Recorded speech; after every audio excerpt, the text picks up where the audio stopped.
No sé si esto es tópico. Sí, sí. Bueno, lo primero, dar las gracias a todos los que estáis aquí y a los que están conectados también a través del Zoom, porque con este tema de la pandemia tiene muchísimo mérito tanto venir aquí como el estar desde allí pues oyendo este trabajo que realmente se tenía que haber presentado hace ya 2 años, pero la pandemia impidió la presentación y yo quería realmente, era un trabajo ya realizado, que quedara constancia grabada, porque no solamente nos va a gustar a los que estamos aquí, sino a mucha gente que está en Chile. Por eso tenemos la bandera también, presidente, al lado de la bandera asturiana y española, la bandera chilena en todos nuestros actos. Bueno, pues va a hacer mi presentación mi querido tío, porque aquí donde lo ves, aunque tenga muchísimos menos años que yo, es mi tío, Antonio Montes Pérez del Real, a quien además de tenerle un cariño muy especial, pues él es nieto de Massimino Montes Ruiz Díaz y yo soy bisnieto, así que tiene la palabra para hacer la presentación. Pues muy bien, bueno, muchísimas gracias, Santos. Y bueno, lo primero también pues agradecer a todos los presentes, el que estén hoy aquí, el que hayan venido a ver esta presentación y a escuchar esta presentación que mi querido Santos ha preparado con tanto cariño. Yo tengo que decir que efectivamente, bueno, pues aunque de los que hay aquí soy el más, por así decirlo, por línea directa, el más cercano a Maximino Montes, pero sin embargo, efectivamente, el que más sabe, sin lugar a dudas de todos, es Santos. Pero incluso puedo decir que Santos sabe mucho más de mi abuelo que lo que sabía mi padre de su padre, ¿eh? Porque Santos se ha dedicado, y lo cierto es que pues ha dedicado muchísimo tiempo, mucha energía y sobre todo muchísimo entusiasmo a investigar en los orígenes de la familia por todos los lados. Es decir, todas las ramas de la familia las ha investigado, tanto los Luege, los Montes, los Ruiz Díaz, por todas partes, y la verdad es que ha hecho una labor ingente y que bueno, que en nombre de toda la familia te agradecemos, porque realmente es algo que si no lo hubieras hecho tú, creo que no lo hubiera hecho nadie, y es una pena porque se hubiera perdido pues toda la información que a lo largo de estos años pues Santos ha ido recopilando. Yo creo que todos los que están aquí conocen a Santos, pero bueno, en cualquier caso, como sabéis, es una persona muy polifacética, que siempre ha sido una persona pues que ha estado muy en contacto y ha sido miembro de la Cámara de Comercio de Chile en España. Es profesor honorario de la Universidad Juan Carlos I, colabora con el Colegio de Economistas, es miembro de esta casa y además hace uso de ella y le da vida, porque es cierto que organiza muchísimas actividades también, y además es vicepresidente de la Cámara de Comercio Iberoamericana de España, de Comercio, Industria, Pesca y Alimentación, quiero recordar. Bueno, entre otras muchas cosas. Pero aparte de todo esto, como digo, ha encontrado tiempo para investigar en Chile, en Asturias, en Andalucía, por todos los lugares donde mi abuelo estuvo presente y donde de alguna manera pues dejó huella. Porque, y ahora lo veremos, porque es cierto que, bueno, yo creo que ninguno de nosotros tuvimos la dicha de conocerlo, porque falleció en el año 41, y aunque tengamos nuestras canas, pues somos bastante posteriores al año 41, pero indudablemente por todo lo que hemos sabido, hemos conocido, pues fue un hombre tremendamente interesante en todos los aspectos de su vida, como desde muy joven, desde pequeño, pues mostró un interés tremendo por formarse, por prosperar y de alguna manera por dejar un legado importante como dejó a todos los niveles. Hasta los 14 años estuvo en su Asturias querida, porque lo que sí es cierto es que siempre fue un asturiano de pro, toda la vida, igual que su mujer, mi abuela Pilar, la cual se sentía asturiana hasta la médula. Voy a contar una anécdota muy divertida de mi abuela, que con mi abuela sí que todos nosotros tuvimos mucha relación, y ella era asturiana y española a más no poder. Para ella pues había dos vírgenes, que eran la Virgen de Covadonga y la Virgen del Pilar. Y entonces yo siempre recuerdo que un hermano mío, nosotros estudiamos en un colegio francés, en el liceo francés, y un hermano mío cuando terminó el bachillerato pues se fue a París de viaje de fin de curso. ¿Y qué le llevó a la abuela? En aquel entonces pues mi abuela ya tenía 80 y tantos años y era una señora que lo único que le interesaba eran sus santos, rezar y su familia. Y entonces pues no se le ocurrió mejor idea que comprarle una estatuilla de la Virgen de Lourdes. Y cuando llegó mi hermano, me acuerdo, íbamos todos los sábados a comer a casa de mi abuela, cuando llegó mi hermano con la Virgen de Lourdes, le dijo mi abuela: uy, esta es la francesa, esta no es ni virgen ni nada, para virgen es la del Pilar y la de Covadonga, entonces esta la voy a poner aquí en una esquina, pero no va con el resto de santos y vírgenes porque no se lo merece la francesa. Bueno, pues como digo, era un matrimonio muy españoles y sobre todo muy asturianos, que se sentían muy asturianos a pesar de la vida que llevaron pues en Chile y en Madrid y en Jaén también. Bueno, pues como veremos, mi abuelo, aparte de empresario, emprendedor, ahora se habla mucho de emprendedurismo y los emprendedores, pues es cierto que él fue un auténtico emprendedor. Emprendió desde muy joven y además con éxito, y era una persona que siempre estaba intentando entrar en temas nuevos. Fue tremendamente innovador para su época. Fue el primer exportador de aceite de oliva a Estados Unidos y mandó a uno de mis tíos, a mi tío Maximino, el mayor, lo mandó muy jovencillo, pues en los años, a principios de los años 30, pues lo mandó a Estados Unidos a vivir para encargarse de introducir el aceite de oliva allí. Pero luego fue también un hombre muy amante de otras áreas de las artes, por ejemplo, y tenía pues una colección de arte importantísima, con más de 800 obras de arte. Yo tengo el catálogo en casa y es impresionante, con obras de Sorolla, de Romero de Torres y de otros muchos pintores importantes del siglo XIX. Le encantaba la zarzuela y de hecho su zarzuela preferida era la Gran Vía, y por eso el negocio en Chile se llamaba la Gran Vía, que yo siempre pensé que era por la calle, y mi padre me aclaró: no, era porque tu abuelo le encantaba la zarzuela y sobre todo la Gran Vía, y por eso el negocio se llamaba la Gran Vía.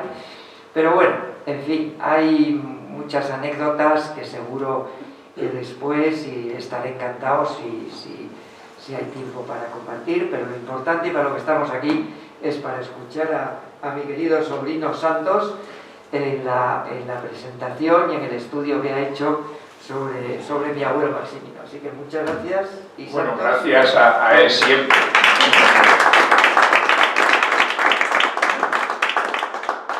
Primero porque ya habéis visto que es más joven y más docto que los que ya somos más mayores. Pero en fin, siempre le tengo, sinceramente, siempre está para los temas familiares, y eso es de mucha valoración. Bueno, pues vamos a ver la presentación, que la vamos a hacer amena, ¿no? Ya luego tengo ahí para el manual, para los que quieran ya ser o ver cosas más complicadas. La figura de Maximino Montes, aparte de ser nuestro pariente, es muy importante porque es, digamos, el culmen de una cadena parental de migración. O sea, vamos a extrapolar la familia y vamos a hablar de los asturianos, de los millones de personas ya que descienden, de esos miles que se fueron a América y a otros muchos sitios, y que nos proporcionan día a día, digamos, una gran recompensa por todo aquello que están haciendo allí. Y eso es lo que yo hoy quería traer aquí sobre todo. Vamos a ir, le voy dando, vamos a ver, aquí tengo Armando le tengo que dar esto para iniciarlo. No. Pero de Asturias, ¿de dónde? Sí, ciérralo. Eso Claro, es que Asturias no es una taza de plata. ¿Ya? A eso me refiero. Gracias. A lo mejor le doy No, aquí. mira, aquí. Vete aquí directamente y ya está. Te fichas que no está todo. No, yo lo que quiero saber, cuando me dicen que Sí, le no, Por eso, mandamos la presentación. Bueno, vamos a ir. Ahí. Perdonad porque el tema de Zoom yo le dejo aquí al experto, que realmente es el que nos va a guiar. Bueno, como decía, ya he dicho muy bien Antonio, en la infancia vamos a ver un poco de los aspectos familiares de Massimino, esto es muy extrapolable, ya digo, a muchos asturianos que se fueron fuera, a América en concreto, y que han hecho una serie de actividades. Él nació en Gobiendes y pertenecía a la familia Monte Ruiz Díaz. De Ruiz Díaz ya da una conferencia aquí que hablaba de un primo suyo que se llamaba Eugenio Ruiz Díaz Caravia, que recordaréis, autor del descubrimiento de Filipinas por Pedro Menéndez, en fin, una serie de Avilés, y que era familiar de él, que era primo. En la familia sus padres fueron Francisco Montes Sánchez. El apellido Montes no nos viene de la parte del concejo de Colunga, sino de Vimenes, también dentro de la comarca de la Sidra, pero en una familia muy antigua de la zona de Vimenes. Y este señor pues nació en Gobiendes, ya se situaron allí, que tenían un negocio de sidrería, realmente se dedicaban a tener, digamos, a elaborar sidra de sus manzanas de la zona de las plantaciones que tenían allí. Y su esposa y madre de Massimino fue María Teresa Ruiz Díaz Loeje, que es de la rama de Sietes, que hemos visto hace poco por aquí. Ella procedía de Sietes. Y tuvieron 7 hijos vivos. Esos 7 que están ahí, el sexto era Massimino. Y responde, como veis perfectamente, responde a lo típico que ocurría en las familias asturianas de mediados del siglo XIX. Es decir, el primer hijo solía ser el que se quedaba en las tierras y el que tal, el segundo pues normalmente o estaba enfocado hacia el tema religioso y el resto pues hacía lo que podía y muchos emigraban.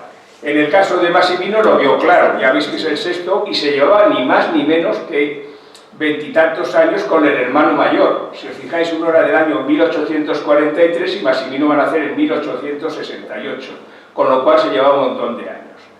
Entonces, él se va, desde el principio, es consciente de que va a emigrar, que se va a marchar, y va a pedir la legítima que pedían era que pedían la parte que les podía corresponder de la herencia, y con eso compraban el pasaje y tenían un pequeño dinero para allí.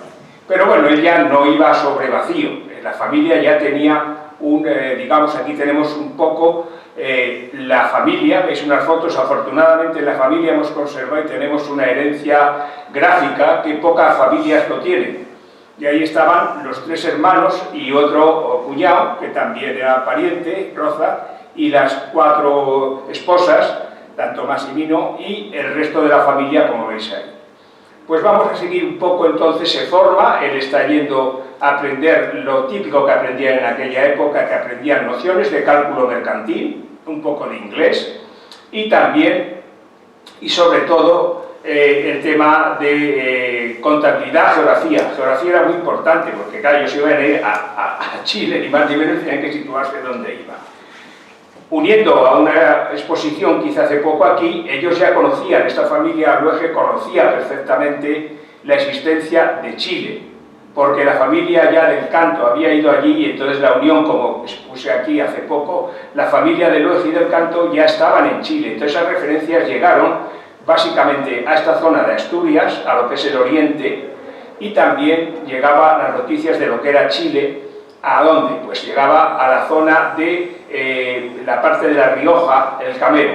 El Camero es una zona que ha emigrado también mucho a Chile.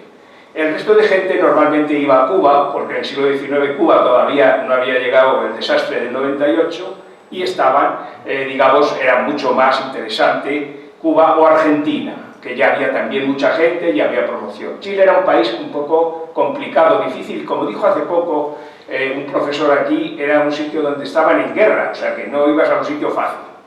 Pero a él no le importó y fue hacia allí. Como veis, en el cuadro de evolución de extranjeros en Chile, para que os hagáis una idea de esos años, en 100 años, pues los españoles realmente no tenían casi presencia, lo tenéis ahí en amarillo, abajo, y veis que había pues realmente va a ir evolucionando desde 1854 hasta 1930, donde va a pasar de 915 escasos españoles que estaban allí a 20 y tantos mil. O sea que hay un momento, hay un florecimiento.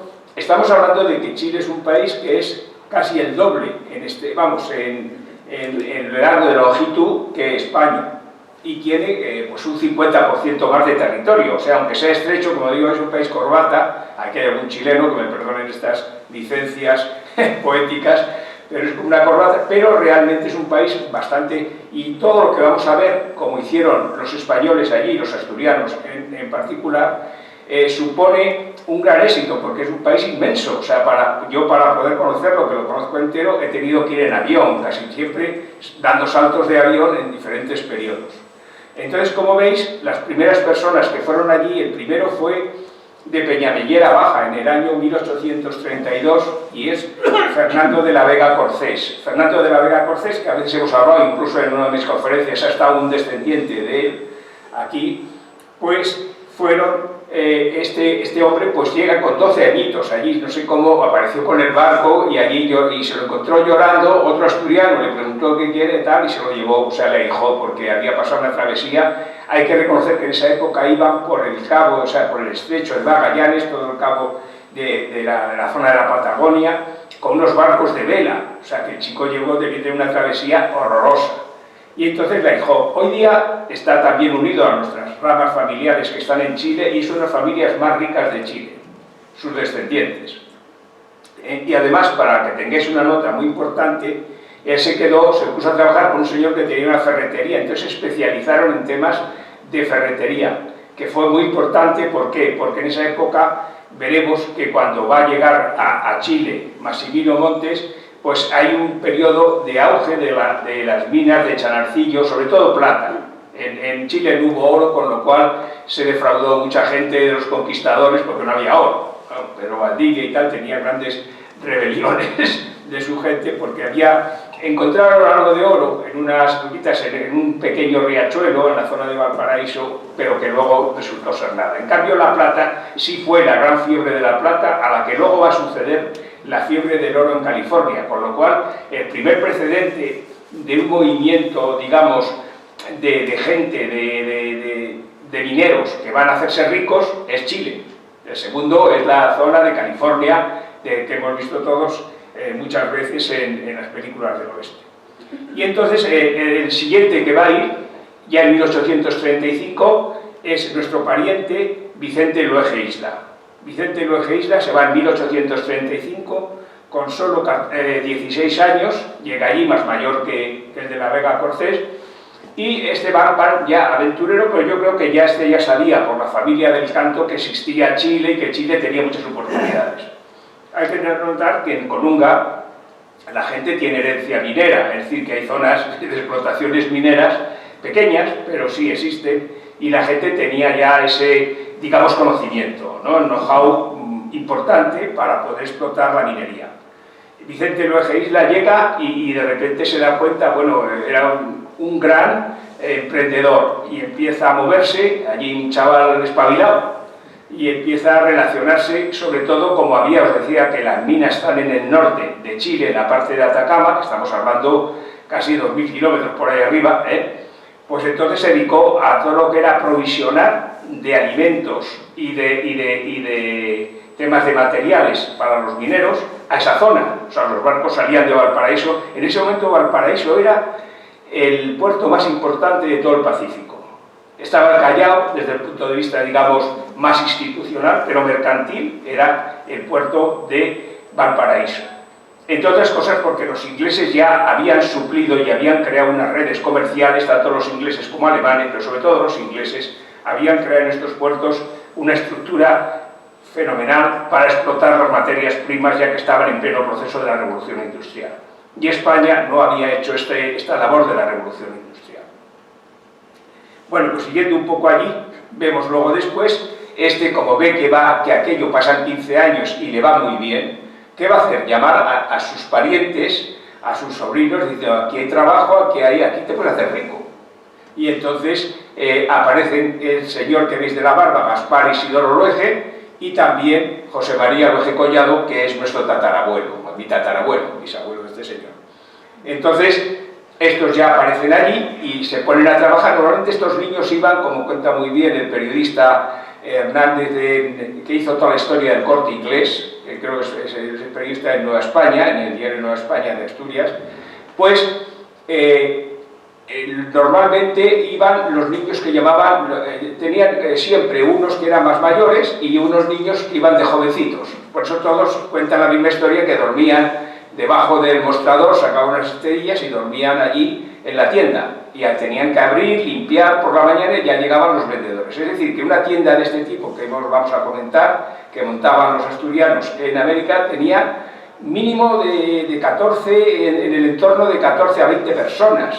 Entre ellos, ya digo, un grupo de chicos espabilados que incluso les llamaban cañoneros en las zonas de puertos. ¿Por qué llamaban cañoneros? Porque iban como una bala de cañón. En cuanto abrían la tienda, se iban a ver qué pasaba en el puerto. Porque el dinero no estaba en los bancos en esa época, estaba en el puerto. Ha llegado mercancía, era muy importante comprar mercancía de todo el mundo. Compraban de China, seda, de tal. Y el niño espabilado ya iba y se enganchaba y le llevaba para hacer, digamos, de agente de compras, ¿no? De proveedor. O también había que vender. Y entonces lo que hacía, si había llegado barcos, ya había barcos de pasajeros y tal, y encima gente con medios económicos, pues había que vender.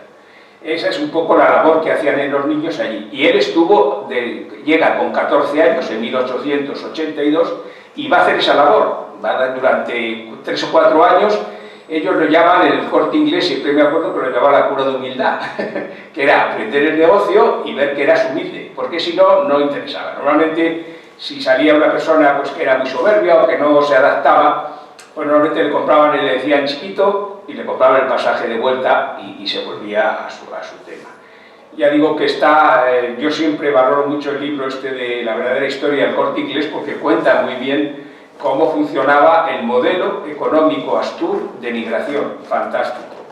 Bueno, pues os decía que llega allí, en ese momento van llegando los sobrinos y van extendiendo los negocios, o sea, van diversificando. Tú te vas a encargar, ya cuando veían que ya valía, pues tú vas a hacer una cosa, el otro va a hacer otra, y así van abriendo una red de sociedades, normalmente de carácter comanditario. Ya veis que la sociedad comanditaria tiene la posibilidad de poder trabajar como socio de trabajo o como socio de capital. Entonces, eso permitía que ellos mismos, si el chico era muy espabilado y había un negocio pues, de zapatería, como vamos a ver, pues tenían participaciones. O sea, unos le ponían el dinero y el emprendedor pues, desarrollaba el negocio. Fue algo impresionante. Yo creo, por eso me animó mucho, porque soy economista y me he dedicado a temas de emprendimiento. Cuando vi estas cosas dije, hay que sacarlo, porque es una lección para los jóvenes también de hoy día. Bueno, llega en esa época, también llega en esa época, 1850, que es cuando José María Luege Collado ya va a abrir su propio negocio, que es la famosa Gran Vía, y entonces veremos ahora después una foto de la Gran Vía, y llega también una persona muy importante a la zona del norte como agente de aduanas, un hombre formado en Inglaterra y con una gran preparación, que fue Eduardo Llanos Álvarez, muy amigo de la familia nuestra y que desarrolla en Asturias, porque era una familia Álvarez de las Asturias, o sea, de estos de pedigrí. Nuestra familia era gente más, digamos, normal. Este era un hombre de pedigrí, pero muy llano. En ese periodo se monta la primera bomba de bomberos de carácter español en Valparaíso, y uno de los primeros va a ser nuestro tatarabuelo, José María Luege Collado. Yo he encontrado todos estos datos, he tenido que buscarlos para poder hoy presentarlos aquí. Entonces, mientras tanto ya estamos en 1850 y tantos, 59, va a volver Vicente Luege, él ya se ha hecho rico, esa es la palabra, y va a dejar a sus sobrinos a cargo de los negocios. Sobre todo, el gran heredero y el gran emprendedor fue Gaspar Isidoro Luege, antes de que llegara Maximino.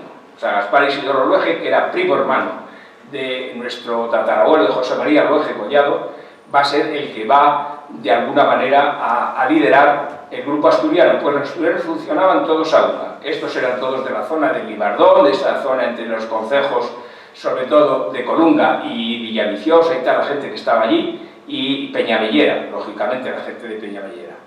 Ahí tenéis una foto de lo que era la Gran Vía, ahí tenéis a Massimino con 14 añitos cuando cogió el barco y se fue a hacer a las Américas, y ahí lo tenéis con 20 años, porque ya a los 5 o 6 años ya era, tú subías, ya pasabas a ser interesado, eso es una categoría interna que lo hacen todos los asturianos, el Corte Inglés lo sigue manteniendo, y interesados que estabas ya en el negocio, ya era un socio de referencia, y a su vez, digamos, el negocio de la Gran Vía era la herencia de los Luege Collado y Massimino, aunque está llevándolo y lo va a llevar él dice, bueno, hay que diversificar el negocio, somos muchos y aquí hay para todos. Y además se produce un proceso, por un lado terrible, que fue la guerra, hacia 1860, pues se le ocurrió, hubo un conflicto en Perú y se declaró una guerra contra Chile por parte de España, una verdadera de esas cosas tristes, históricas, fatal, una guerra fatal porque Méndez Núñez, el almirante, le mandan bombardear Valparaíso. ¿Y sabéis qué bombardeó? Los almacenes de los españoles que tenían sus negocios allí. O sea, una vergüenza.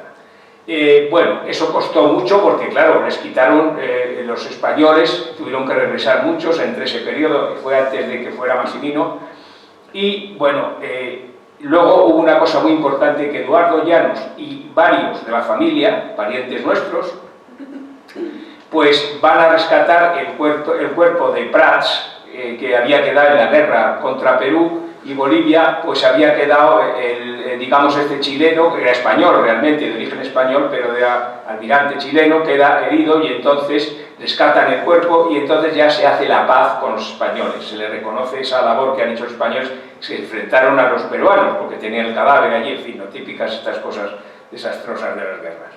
Y ya van a llegar y va a haber ya una gran parte de la familia que son los Presa, que eran también otros descendientes, todos estos eran sobrinos del Vicente Luege, sobrinos. Entonces uno de ellos, Presa, era, digamos, los Presa eran de origen, es un apellido de origen vasco, pero todos de la zona de Sietes y del Libardón. ¿Por qué había estos vascos allí? Pues muy fácil, porque ahí está el puerto de Lastres y donde hay puertos en la zona del norte, los vascos se dedicaban a la pesca de ballenas, como sabéis, y entonces fueron extendiendo desde la costa, por la costa del Cantábrico, cuando ya las ballenas ya no llegaban en manada, porque ya habían espabilado que las cazaban, pues entonces fueron aproximándose hasta llegar a Galicia. Y entonces esa gente vasca que fue allí a la pesca de la ballena, pues se fueron enraizando, y el apellido Presa, aunque sea vasco totalmente, además lo conocemos perfectamente, es una familia nuestra porque hubo uno que era el de la Presa Luege. Bueno, llegamos ya un poco, Massimino ya se está establecido y llega la familia, el resto de la familia, en 1893, cuando llega María Pilar y el resto, Alfredo Luege, o sea, sus sobrinos, y llegan todos a estar allí, son los hijos de José María Luege Collado y María Teresa Monterruiz, que era la hermana de él. Y bueno, esas cosas que ocurren y que ocurrían entonces, él se va a casar con esa sobrina mayor que llega allí y que había nacido prácticamente, que él casi no la conocía porque se había ido a Chile cuando nace Pilar y nace luego Lucía, Alfredo. Pilar es nuestra bisabuela, lógicamente, y ahí lo tenéis casándose con él tenía unos 27 años, o sea que tampoco le tenían un exceso, pero vamos, ella era muy jovencita. Y van a tener, tuvieron que tener una dispensa papal, el documento que me proporcionó Antonio en su día, lo cual agradezco siempre, y van a tener, digamos, él va a diversificar. Massimino se da cuenta que ya empieza a invertir, porque ahí les entraba el dinero a raudales, en las tiendas. Eran muy trabajadores, era un poco lo que ha hecho la comunidad china. Saludo, aquí tenemos una buena amiga de esta comunidad. Yo tengo una gran relación con la gente de China porque recuerdo mucho en esta comunidad lo que hicieron los españoles asturianos allí. Era lo mismo. Ellos trabajaban de todo el tiempo. El que iba allí sabía que tenía que estar 25 años trabajando 24 horas. Luego ya hacían su capital y ya luego se ponían en su en otro contexto, ya venían ricos, en general, unos trabajaban más, otros menos. Bueno, entonces Massimino sigue allí, pero él realmente encuentra su camino. Su camino fue la vocación como financiero. Él se da cuenta, ha aprendido, de allí se formó, iba a clases y aprendió a ser analista contable y analista financiero. En ese momento Valparaíso tenía muchas oportunidades de formación que en Asturias imposible. Y entonces van a crear ellos ya tienen la red de tiendas y el dinero, digamos, abundante, liquidez, pero la liquidez hay que utilizarla, a veces hay que tenerla. Y entonces, ¿qué hicieron? Se dedicaron a hacer primero sociedades filantrópicas para poder, digamos, lo que eran sociedades benéficas, porque el que no triunfaba le procuraban, sobre todo, los billetes de salida, esa es la verdad. Si ya se emperraban estar allí y no era muy trabajador, pues en fin, acababan dejándole su aire. Pero lo normal es que se preocupaba mucho de la colectividad asturiana que había allí, es algo increíble. Y se crean también los cementerios, porque ellos sabían que iban a morir allí, entonces pues hacían los cementerios, y ya veis que las sociedades de seguro, la sociedad de seguro fue importantísimo, la sociedad de seguro. ¿Por qué? Se crean un montón de sociedades. Massimino es de los que ya empiezan con Gaspar Isidoro Luege, le introduce, que es digamos, el jefe de la tribu asturiana, y le introduce en lo que es la española, la primera compañía de seguros que todavía existe en Chile. Y eso les venía muy bien. ¿Por qué? Porque de alguna manera también podían comprar, podían tener más acceso. Y las tiendas, para que os hagáis una idea, yo logré encontrar allí, ahí tenéis, por ejemplo, Luege Hermanos, pues es una de las ramas nuestras, y ahí tenían la tienda La Andaluza. Cada tienda de estas, ya digo que ahí tenéis la foto que en el redondelito que veis ahí, veis que había 14, de 15 a 20 normalmente personas, ahí los chiquitos no suelen estar, esos son los interesados de la tienda. Entonces imaginaos la cantidad de gente, ya lo veremos en los datos, que va a mover este tipo de migración económica y social. Ya digo, tenían tiendas en Santiago estos, luego otros Ruidía, hermanos, también todos parientes, todos ellos son parientes. Tiene más, ahí tenéis los de la presa, el más espectacular, que llega a ser vicecónsul de toda la comunidad, fue Manuel Luege Catrón, que está ahí a la izquierda, va a emparentar con los de la presa y van a tener, digamos, una posición muy importante. También están los Collado, que todavía está, y por cierto, tienen unos paneles preciosos en el Museo de Indianos de Colombres, en Asturias, así que los que estén oyendo y vivan cerca de allí, quieran ir a verlo, pues van a encontrar la historia de los Collado, que eran primos hermanos de los otros, se llamaban Gaspar Luege Collado o José María Luege Collado, los Collado eran sus primos. Y esos se especializaron y crearon la mejor tienda, todavía existe, de calzado, con decir que tenía una fábrica, La Palma, que veis ahí en la foto, con más de cerca de 200, de 100 y pico a 200 operarios de aquella época. Estamos hablando de una época difícil de esto. Y incluso se patenta y se hace un modelo de calzado que se llamó Libardón, que no sé si sigue existiendo, pero existió mucho tiempo.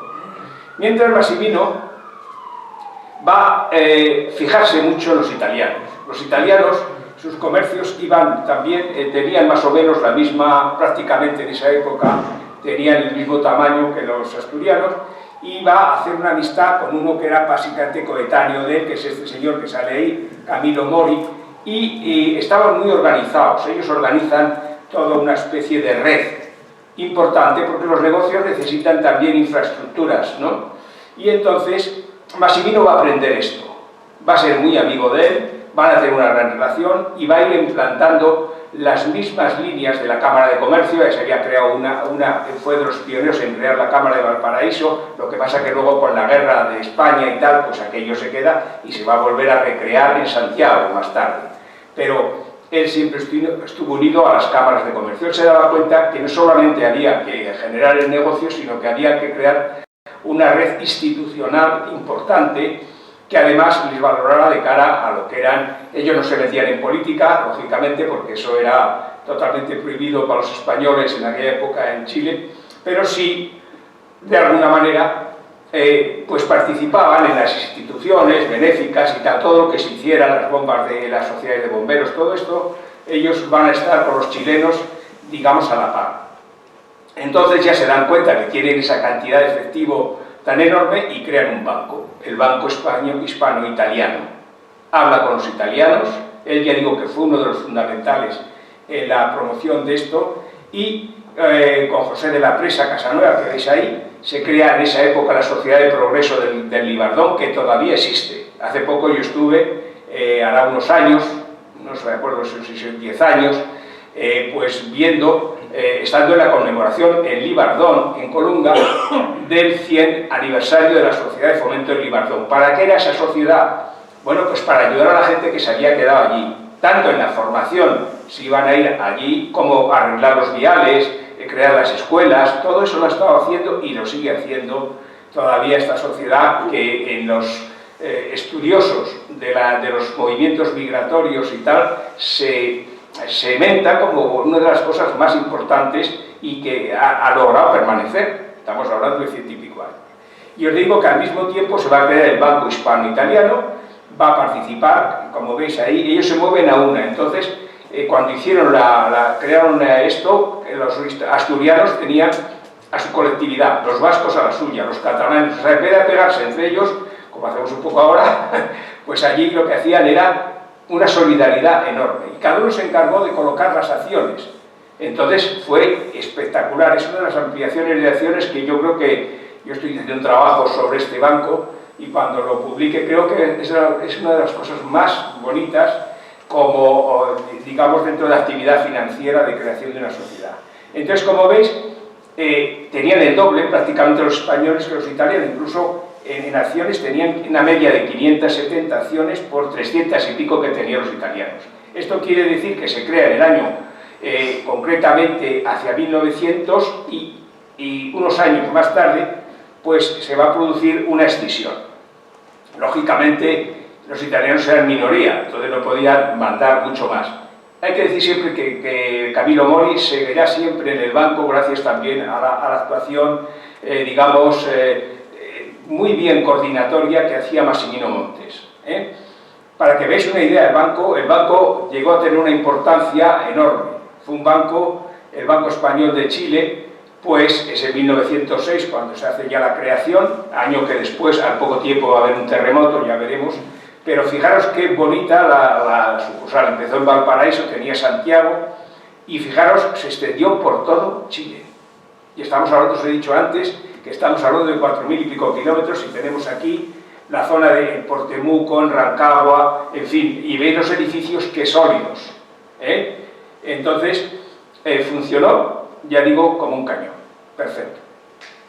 Mientras tanto, Massimino ya va a la familia, va a ir creciendo, lógicamente. Ahí tenéis a la derecha a mi abuela, que fue la segunda, y su hijo Massimino y Francisco, que es el abuelo de alguno que anda por aquí. Entonces, bueno, pues así vamos llegando hasta que viene el terremoto. Al poco tiempo de crear el banco, fijaros, ocurre una de las mayores desgracias, porque Chile es un sitio, claro, muy, muy complicado.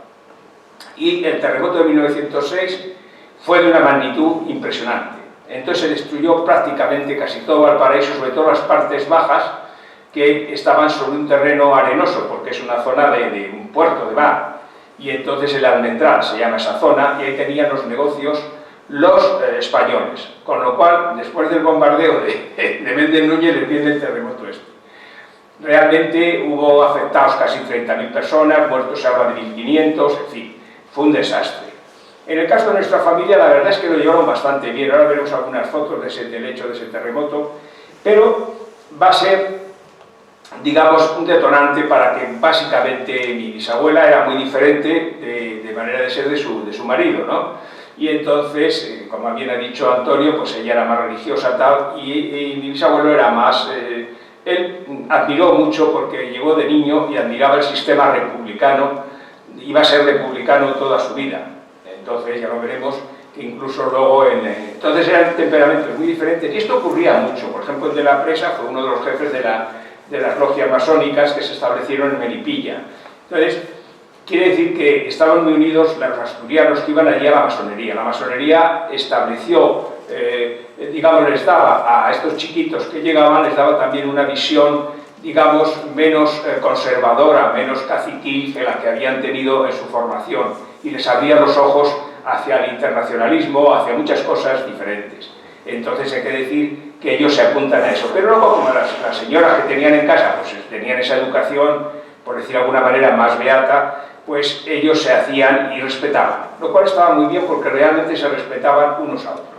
Bueno, fijaros aquí, para que os hagáis una idea, ahí tenéis una vista. Él establece en el banco y la sucursal, una de las sucursales en Valparaíso, es la que veis ahí porque ese banco lo compra, luego después, como veremos, el Banco Santander, y la tenían enfrente. En una esquina estaba la Gran Vía, que ha explicado muy bien Antonio, en honor de la zarzuela, y arriba de esa casa, ellos normalmente, las casas de los que iban allí, para que sepáis todos, porque esto era casi común, la planta baja era todo un centro comercial, solía tener un sótano desde el que subía mercancía, sótanos amplios, y luego tenía la parte de arriba era la vivienda, donde prácticamente la vida de las mujeres se vivía, ya digo que se parece mucho a nuestros emigrantes, y en especial a la comunidad china actual. Entonces, ellos pues vivían allí, iban a estar los 25 años hasta que llegaba el relevo, y ya llegaban otros que iban a coger la posición. Mirad cómo quedó la Gran Vía. Estas fotos llegaron mucho más tarde a su poder, pero ahí ves el desastre del gran terremoto de 1906. A mucha gente le hundió, porque el desastre fue de una magnitud que superaba hasta los depósitos que había en todos los bancos, más de 300 millones de pesos de aquella época, a todo lo que tenían en esto. Lo que pasa es que Chile está acostumbrado, o sea, esto ocurre en otros sitios y a lo mejor no levantan cabeza, pero los chilenos son muy tranquilos, entonces, pues bueno, ellos, digamos, saben que su tierra es así y lo saben levantar. Y lo levantaron. Pero ya Massimino se va a dedicar a cerrar, estamos ya hablando de 1906, y se va a venir a su pesar hacia su Asturias, porque la familia ya, sobre todo en el caso de su esposa y su cuñada, pues ya querían regresar a España. Bueno, por decir algo más, tengo que decir que Massimino tuvo una visión muy importante, porque el ferrocarril, esta es la época que los ingleses, sobre todo, van a ir llevando el ferrocarril en Chile. Y había una idea de llevarlo iba a pasar por el puerto, hacia el puerto de San Antonio, un poco más arriba, pasaría el tren, que ya había llegado al Paraíso, pero iba a llegar también a esa zona, y entonces ese puerto, el puerto de San Antonio, queda justo un poco debajo de Valparaíso. Entonces se establecen ahí, y durante la época, digamos, después de los bombardeos de España, pues va a recobrar el puerto de San Antonio una importancia enorme para la llegada de barcos. Ya digo que Valparaíso era un puerto el más importante del Pacífico todos estos periodos. Y entonces él van a un pueblo pequeñito, se llama Melipilla, entonces era muy pequeño, ahora es una gran ciudad de 150.000 habitantes, y donde realmente ellos, tanto los de la presa, habían ido ya allí, y él va a ir también allí. Y va a ir con unos hermanos, va a ir poniendo a los hermanos, más tarde irán los sobrinos, porque eso en la cadena era así.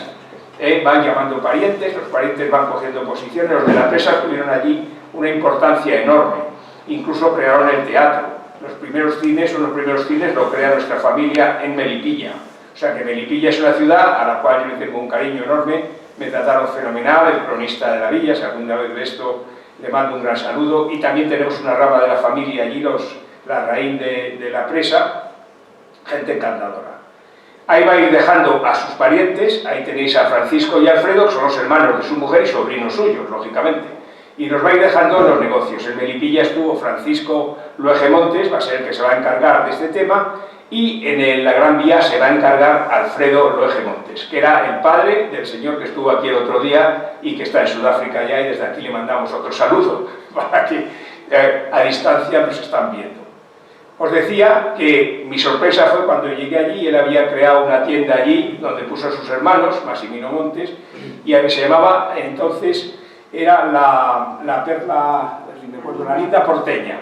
Y la Linda Porteña luego se transformó en, veis, Mercería Los Montes, que todavía está. Curiosamente, yo entré allí, como veis ahí en la foto, estuve ahí cotilleando y ya pues pegué la hebra porque el señor estaba terriblemente sospechando que era inspector de Hacienda. Con lo cual, imaginaos, el hombre tenía allí una cosa, no le llegaba la camisa al cuerpo. Entonces, cuando ya le dije que era un bisnieto del que había creado esa tienda, pues entonces el hombre ya, bueno, una gente encantadora. Y me enseñó hasta el recibo, que veis del agua, hasta el nombre de Massimino todavía 132 años después. Una de esas cosas graciosas, porque estos viajes tienen un componente también divertido. Yo iba a hacer otras cosas, pero vamos, aprovechaba a hacer los estudios de la familia. Y allí se va a quedar una rama de la familia, como veis, la rama de Gaspar Isidoro Luege, que también estuvo aquí cuando presentamos el apellido Luege hace 3 años o 4 años ya, 4 años, que era el 500 aniversario de la llegada de los Luege, del apellido Luege a España. Y os digo, ahí tenéis la familia que he recuperado también, gracias a Antonio también, y un poco a mí también, creo que a los dos, porque insistimos varias veces, él por su trabajo va mucho a toda América, lleva el área internacional de una escuela de negocios, y yo pues iba también por otros temas. Y ambos coincidimos en que ese señor que veis ahí con una plaquita, pues estuviera aquí, le hicimos un acto, todas las ramas de la familia, con lo cual veis que la solidaridad, que la asturianidad también se tiene a distancia. Él vino aquí, estuvo encantado, seguro que hoy, si no nos está viendo, luego lo verá, así que un saludo también a Gaspar Luege Vargas, y le regalamos esa placa que veis, yo busqué porque esas cosas siempre me han gustado, que es a la familia Luege por todo lo que nos une. Hizo gracia porque hace poco, a nivel político, sacó a un partido político este eslogan, todo lo que nos une. Digo, yo voy a pedir mis derechos de creación, que lo mío está impuesto del año 2005, creo que fue. Eso es. Entonces, como veis, vamos a ir también un poco a la parte más académica. Como veis, ¿qué impacto tuvo esta ida de Chile de los asturianos? Para que hagáis una idea, en los únicos sitios que han ido a Chile de la zona de Asturias, el 20% fue Colunga, sobre todo la gente de Libardón. Y por otro lado, Villaviciosa, pero Villaviciosa ya mucho menos, un 2%, porque ellos iban mucho más a Cuba y Argentina. Pero en el caso nuestro, mirad, cuando llegó Manuel Luege Catrón, que os he dicho que llegó a ser el vicedecano, era un primo también de Massimino, pues, y es el que se quedó ya en Chile, se casó con una de la presa, y ahí ves que vino a España, y me parece que la foto esta es de 1900 y pico, y él reúne a todos los del Libardón. Ahí está, ese es el Palacio de Rutroncos, que era la casa de Vicente Luege Isla, ese que os dije que se fue en 1800, el primero, y hizo una casa preciosa, llamaban el Palacio del Libardón, y tenía una capilla, que es la que veis ahí, y esta zona se llama Rutroncos, que está dando al valle, que da a Colunga, al lado del Sueve, en las faldas del Sueve. Y esa gente, ahí tenéis un poco un espectáculo de toda la gente que fue allí. Pues ¿cuánta gente pudo mover estas ramas de familia durante 150 años? Pues del orden de, yo he calculado, unos 4.000 personas, que si miráis he puesto ahí el déficit demográfico que tiene Colunga, el concejo de Colunga, y coincide casi en los efectos migratorios sobre lo que es el déficit prácticamente de la zona, y eso que es, el concejo tiene bastante, está poblado mucho en verano por el tema de que está al lado del mar y es un sitio, un balneario muy bueno. Y como veis, movió del orden, he puesto aquí las ramas, ahí veis periodos de los 150 años, los primeros fueron los que he dicho, Luege, los Collado y de la Presa, luego van los Montes, Ruidía y Catrón, luego otros que ya más abierto a otras ramas de gente de allá, como puede ser pues los Tollos, Cortina, en fin, otra mucha gente del Libardón.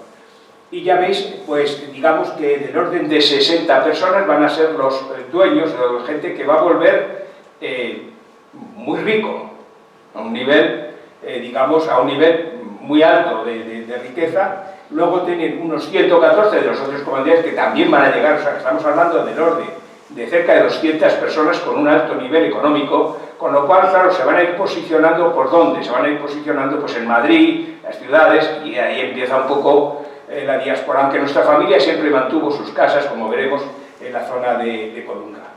Y ya veis, otros eran asalariados, o sea, porque en estas sociedades había todo, hay quien hacía su vaquita y ya volvía, hacía su buena casa y seguía viviendo en su querida Asturias.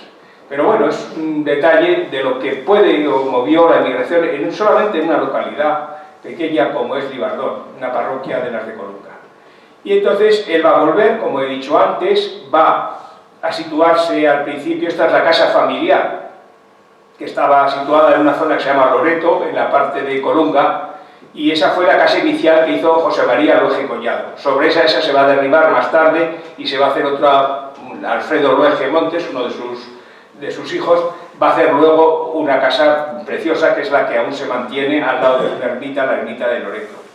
Y ellos van a comprar terrenos, sobre todo Bernardo y Manuel, que son los de los hermanos, fueron casi todos los montes allí, pero solo dos hermanos realmente van a ser los que van a hacer, digamos, masa crítica con Massimino en los negocios. Uno es Manuel Manuel Montes Ruiz Díaz, que va a ser realmente el hermano de ideas sociales, y el otro Bernardo, que era el mayor, que se llevan, ya digo, 20 y tantos años, van a ser. El resto, pues estuvieron en Chile, pero bueno, ya cuando no se funcionaba allí, en eso eran bastante estrictos.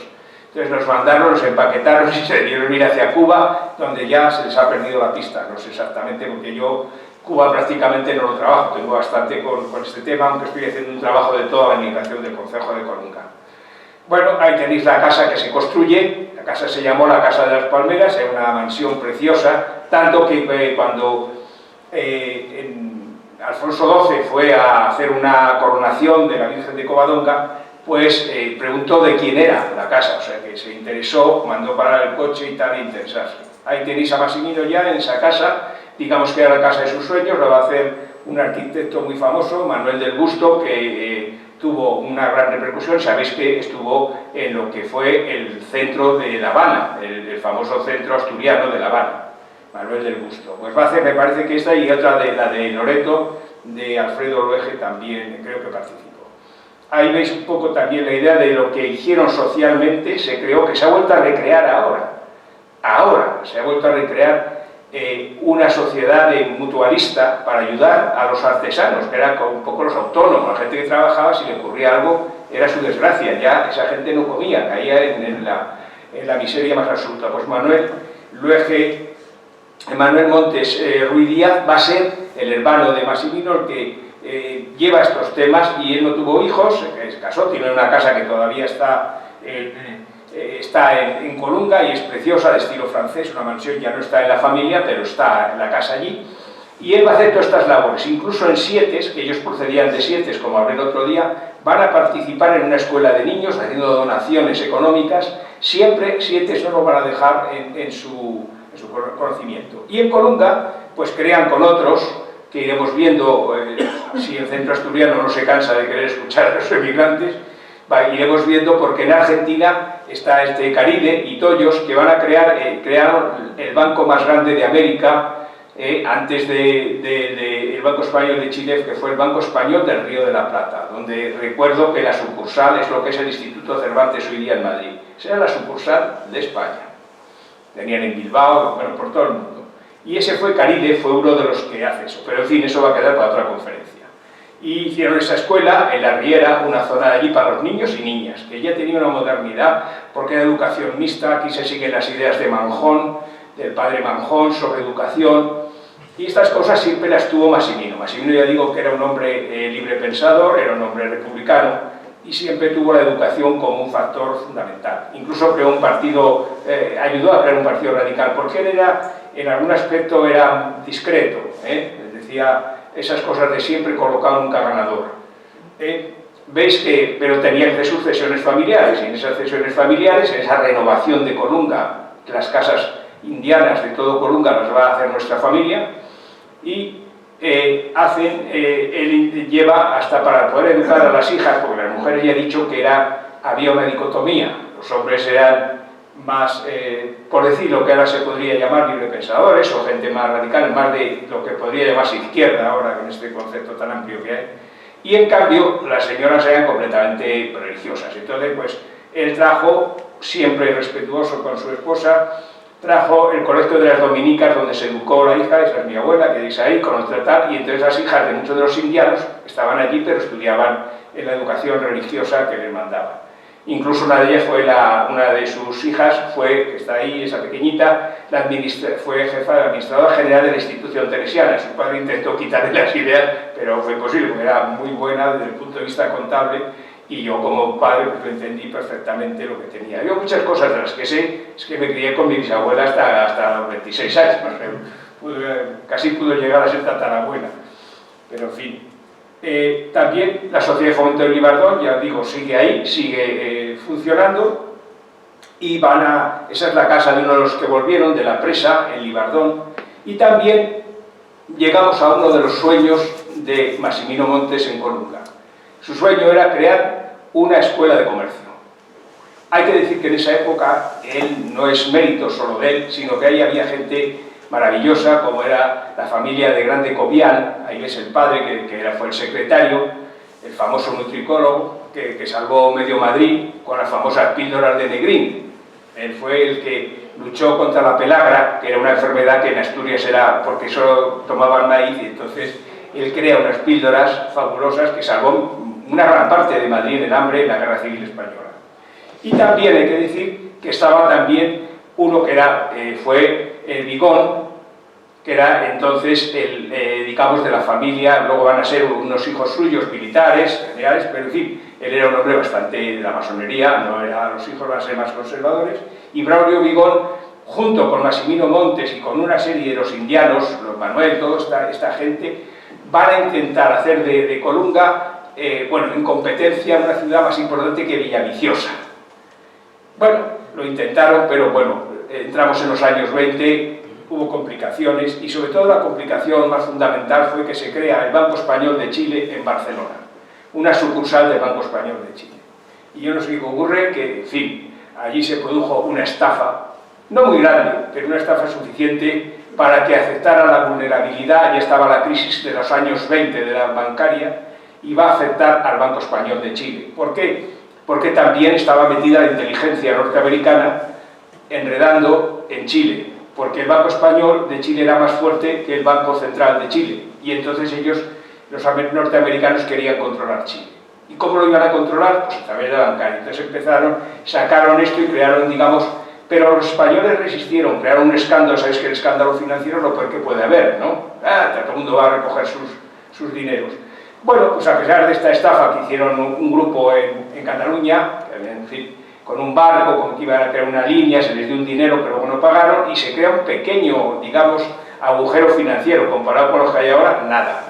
Pero bueno, esto les hace que, ya digo, los norteamericanos luchen y consigan, porque además lo peor de todo fue que además dijeron, claro, le dijeron que era un banco español. Entonces, como eran de españoles, pues no le daban ninguna ayuda, o sea que ellos lo reflotaron, o sea, perdieron todos los capitales del Banco Español y hicieron una operación acordeón, que sabéis que es, pues te quedas sin nada y vuelven a ampliar capital. Entonces, es lo que hicieron. Ya Massimino no intervino en esto, porque yo creo que él tenía además una visión más amplia de lo que había ocurrido por detrás. Yo tengo un trabajo sobre eso y ya digo que ahí estuvo la inteligencia de Estados Unidos para dominar Chile, era algo para ellos completamente vital.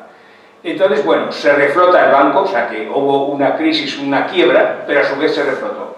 Y además genera un sentimiento, los españoles que se habían quedado en Chile y habían emparentado, como fueron los de la presa, genera una especie de necesidad de tener la doble nacionalidad. Y más tarde, uno de los de la presa pues va a conseguir la ley de doble nacionalidad, que se hace en el año 53 y por el cual hoy día pues aquí tengo compañeros que están aquí sentados, que son chilenos, que también son españoles, y viceversa. Entonces eso se hace porque él vivió muy directamente la quiebra del banco y las connotaciones que tuvo de que eran españoles. Entonces, y ya el banco volvió a reflotarse, de hecho luego lo vuelve a comprar en una crisis financiera, hacia la época de los 80, lo compra el Banco de Santander, y es la primera ficha bancaria con la que el Banco Santander se va a extender por toda América. O sea, la primera ficha fue el banco que habían creado, digamos, 80 años antes, entre otros, los asturianos que estamos hablando. Bueno, él no dejó nunca su sentimiento de relación con eso, o sea, aunque él no intervino luego en esa parte, iba a dejarlo de Colunga porque ya al haberse hecho la quiebra del banco, con algunas inversiones habían hecho a través del banco, pues él no quiere y va a rescatar, como veremos, un viejo sueño.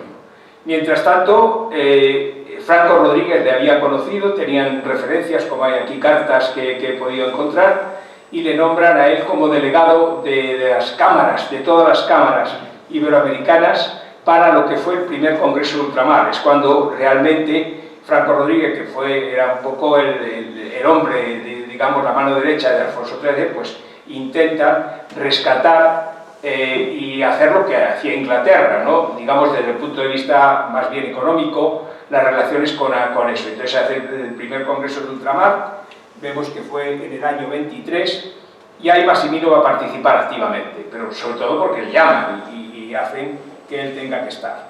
En ese proceso había muerto un gran amigo de él, Fernando Rioja, que llegó a ser el conde, que era el más rico en Valparaíso, de todo lo que fue habían creado también la parte de Viña del Mar y había sido el presidente del banco. Mientras él estuvo, la verdad es que había funcionado todo perfectamente.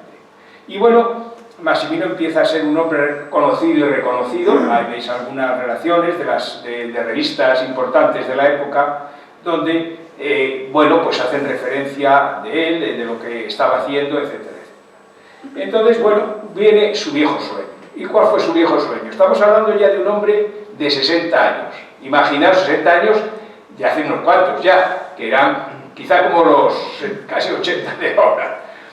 Pero él no podía vivir perfectamente de sus rentas, pues no quiso. Era un emprendedor nato. Entonces, ¿cuál era su viejo sueño? Hemos dicho que fue amigo de Camilo Mori y él veía siempre, se le quedó grabado, que el aceite de oliva, pues España lo exportaba a Italia y luego Italia lo empaquetaba, lo llevaba y hacía el gran negocio, o sea, el valor añadido del producto se lo llevaba Italia y no España. Entonces él eso lo tenía muy a gana y se mete en el negocio, invierte y compra una de las fincas más grandes en Jaén, al lado de Jaén, entre los términos de Torredonjimeno y Villarrompardo. Y va a situarse allí. Ya sus hijos eran mayores, porque su hijo mayor tenía 31 años, el otro tenía 27, mi abuela tenía 29, ya estaba casada, y digamos, solo tenía 3 más pequeños. Pedro, que tenía problemas de ceguera, no del todo, pero la tenía ya iniciada, de 18 años, Juan, que tenía una salud muy delicada, que tenía 16, María Teresa, que he dicho que fue la administradora general de la institución teresiana, y por último, Antonio Montes Luege, el padre de mi querido Antonio, que está aquí conmigo. Entonces, en este pueblo él va a crear todo un complejo agropecuario e industrial. En ese complejo agropecuario, lo primero la explotación, claro, la fabricación del aceite. También él tenía un sentido social muy importante, y en su sentido social veía que era una explotación, el vareo daba para comer 6 meses, el vareo de las aceitunas, la gente jornaleros que trabajaban en la aceituna podían vivir 6 meses, luego tenían que vivir de fiao y tal, y era la pobreza absoluta. Él dijo, mis trabajadores nunca tendrán este problema. Y cogió y se llevó una vaquería desde Colunga y la instaló allí, con lo cual fue uno de los primeros que produjo leche para todo Jaén, servía leche fresca. Con vacas, lógicamente, era un negocio que él conocía perfectamente, los llevó todos, eran asturianos los que llevó. Y luego él tenía también, había un salto, hizo la primera explotación eléctrica. Ese pueblo fue uno de los primeros sitios que tuvo luz, en una villa pequeñita. Yo hace poco estaba dando una conferencia allí, quiero también dar un homenaje al alcalde y al cronista de la vida, señor Perea, porque, bueno, me invitaron y de hecho hasta se hablaba de hacerle hasta una calle. Nunca nos acordaba mucho, pero en otros sitios lo recordaban perfectamente. Hice una parada simplemente a saludar una vez y desde entonces casi me he hecho hijo adoptivo de allí, porque una gente estupenda.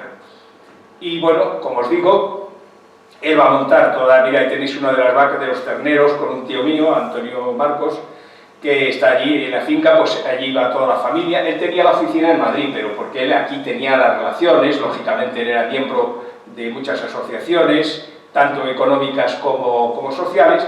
Entre ellos, pues va a seguir una línea que veis ahí del círculo de empresarios de Rafael Salgado, que es el del famoso aceite Buca, que lo habréis visto aquí en Madrid también. Bueno, él sigue el ejemplo de este. Él se fijaba muy bien en los modelos empresariales de éxito y sabía es lo que él realmente quería hacer allí.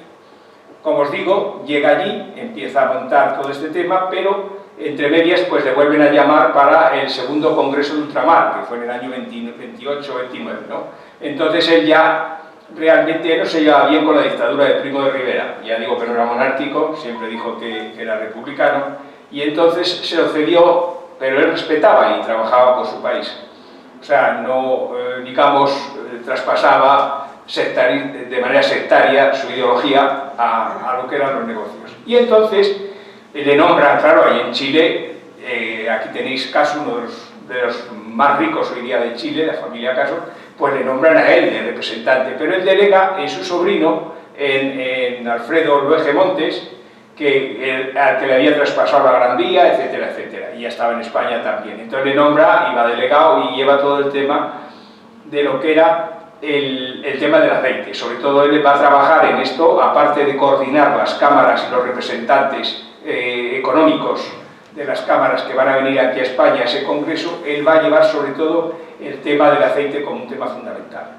Se produce la llegada de la República, y esta foto que me proporcionó, gracias a ella, ahí está en primera línea, con un sombrerito negro, hay un señor ahí situado, le veis en primera fila, él estaba allí, él creyó mucho, es uno de sus anhelos la llegada de la República.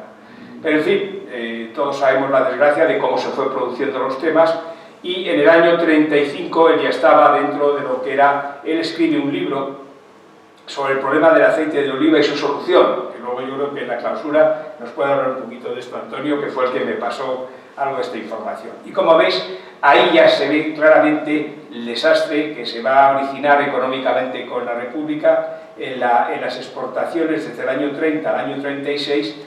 Hay un verdadero decaimiento de la actividad, además los precios estaban por los suelos, en fin, algo como está ocurriendo ahora mismo, los ciclos históricos se repiten.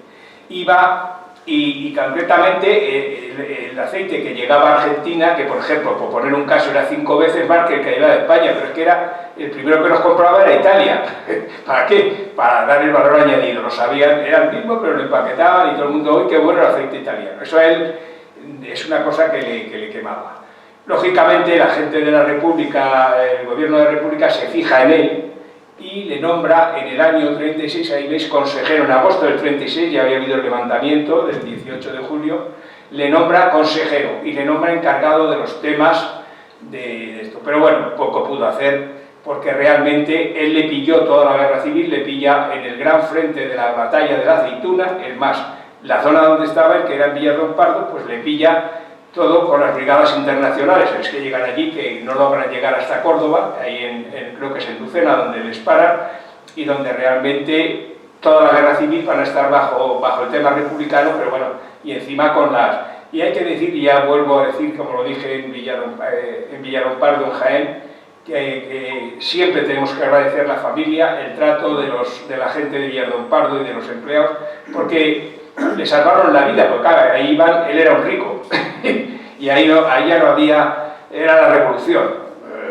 Podía ser republicano, pero era un republicano, era empresario y era tal, y fueron a fusilarle varias veces a cargarse la familia. Y le defendieron a tiros los propios empleados de la finca.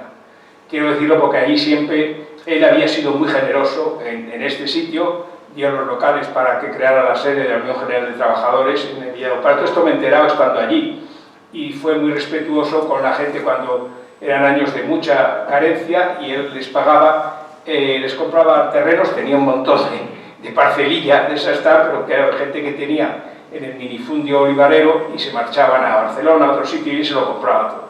Por eso le recuerdan cariñosamente, y yo quiero dejar este homenaje que Colunga no ha sabido dar, pero sí ha sabido darlo Villarón Pardo, a don Massimino Monte Ruidía. Y bueno, acaba la guerra civil va a originar la muerte porque estuvieron en campos de concentración sus hijos, no los mataron, pero estuvieron haciendo trabajos forzados. Entonces uno de ellos pues se queda ciego completamente porque el hombre era el más mayor, hemos dicho que tenía 18 años cuando empieza, y es el que brega con todo, entiende la situación dura del campo de concentración de la República, y salva la vida sobre todo, bueno, el pequeño era su padre, y siempre se comentaba lo que su hermano Pedro había hecho por su hermano pequeñito, porque el pequeñito, pues, desde comer, que les daban en fin, lo que son los campos de concentración en todos los regímenes. Y bueno, eso origina la ceguera total de su hijo, la muerte del segundo Juan, que tenía el campo de concentración, le acaba ya, no lo mataron, pero prácticamente muere por esto, y él ya tiene una depresión sobre todo, ahí le veis la cara ya un poco envejecido, tiene 73 años, la misma edad que tengo yo ahora, y fallece ya en ese año, en el año 41. Bueno, la familia luego siguió llevando todo, y sinceramente este homenaje quiero que quede, porque no es un homenaje a Maximino Montes Ruiz Díaz, porque sea pariente nuestro, es un homenaje a todos los emigrantes que hicieron, digamos, crearon un valor enorme, tanto en los países que estuvieron, en este caso Chile, siempre estará la bandera de Chile, porque también país con sus virtudes y sus defectos, pero muy acogedor, y también, hay que decirlo, en lo que han hecho luego en Asturias. Asturias es de los sitios que a mí, es una opinión personal, lógicamente, pero no es de los sitios que mejor reconozca este tema. Entonces yo me he propuesto que lo reconozcan. Así que no digo nada más, agradeceros vuestra atención y que hayáis estado en un día tan bonito como hoy y que vamos a celebrar ahora después. Hoy no está el gaitero porque no podía venir, pero no pasa nada. Estamos todos nosotros. Muchas gracias.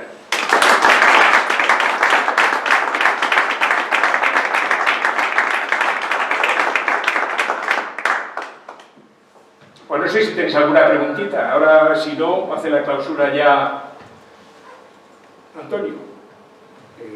Bueno, después de todo lo que has contado, poco más hay que decir, la verdad, Santos. Pero bueno, muchísimas gracias de verdad por la presentación y sobre todo por todo el aderezo, ¿no? y el contexto histórico y cómo has ido relacionando la vida de los emigrantes asturianos en Chile, que desde luego debió ser tremenda, ¿no? Yo de las pocas cosas sí que me acuerdo, mi padre me contaba que su padre le dijo que cuando llegó a Chile dormía en el mostrador, encima del mostrador porque no tenía ni dónde dormir, ¿no? Con 14 años, y que tuvo que atravesar los Andes en burro para hasta llegar a Chile, ¿no? Y de ahí luego, bueno, pues gracias a Dios pudo desarrollarse y pudo. Pero bueno, no todos corrieron la misma suerte. Hay un tema también interesante y es que en Jaén él también creó todo el sistema de cooperativas. El sistema de cooperativas, que entonces no se conocía, pues fue Maximino quien lo impulsó en Jaén. Y hay un dato de lo que te contaba el otro día, gracioso, y es que cuando, pues justo después de la guerra, pues Franco quiso enterarse de que iba esto de la industria del aceite, que indudablemente era la industria más importante en aquel momento del país, y entonces fue a Jaén. Y entonces pues pidió entrevistarse con gente que conociera un poco el mundo, y entonces uno de ellos era mi abuelo. Había otro empresario del aceite y mi abuelo, y entonces creo que Franco empezó a hablar de cómo, de la industria del aceite de oliva, y Maximino, que creo que era un hombre con un carácter fuerte, muy fuerte, pues en este sentido creo que cogió y que le dijo: lo siento mucho, general, usted sabrá mucho de guerras, pero no tiene ni idea del mundo del aceite de oliva. Pero todo el mundo se quedó espantado pensando, bueno, este ya no llega mañana, inmediatamente al paredón. Pero bueno, parece ser que a Franco le hizo gracia y le interesó, y le dijo: bueno, pues si usted sabe tanto, cuénteme. Y entonces le estuvo contando, y de hecho lo nombró asesor para la industria del aceite de oliva. Entonces durante una época mi abuelo estuvo asesorando a Franco acerca de cómo había que desarrollar más la industria del aceite de oliva en España, ¿no? Luego aquí en Madrid fue uno de los creadores del Colegio del Pilar. Es decir, él fue uno de los que dio dinero y que impulsó la creación del Colegio del Pilar. De hecho, pues sus hijos, entre otros mi padre, pues fue al Colegio del Pilar, y había un retrato suyo. Yo de pequeño me llevó mi padre a ver, y en una sala ya había un retrato de mi abuelo, que creo que ya, por cierto, no está. Y otra cosa curiosa es que en Jaén, tanto en la finca como en el cortijo, pues claro, esa zona, pues el problema que había es que en cuanto picabas aparecía de todo. Y entonces hay en el Museo Arqueológico aquí de Madrid varios objetos depositados por mi abuela y en su época por mi abuelo,